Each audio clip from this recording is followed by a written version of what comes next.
Presiden Prabowo Subianto berkomitmen tegas tidak mentolerir praktik korupsi. Penegasan itu disampaikan Prabowo saat bertemu dengan pemimpin perusahaan besar Amerika Serikat dalam pertemuan yang digelar di Washington DC pada Senin 11 November 2024.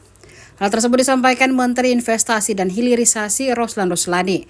Roslan menyebut korupsi merupakan hal yang paling ditegakkan Prabowo Subianto.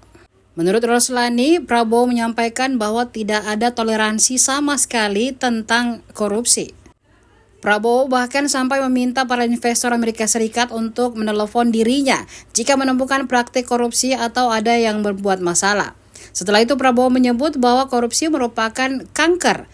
Menurut Roslani, Prabowo diapresiasi oleh para bos perusahaan Amerika Serikat saat menegaskan komitmennya tersebut.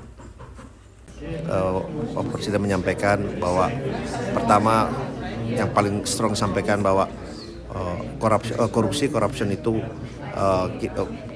Pak Prabowo itu tidak akan ada toleransi sama sekali, dan tadi sampaikan juga bahwa korupsi itu adalah cancer.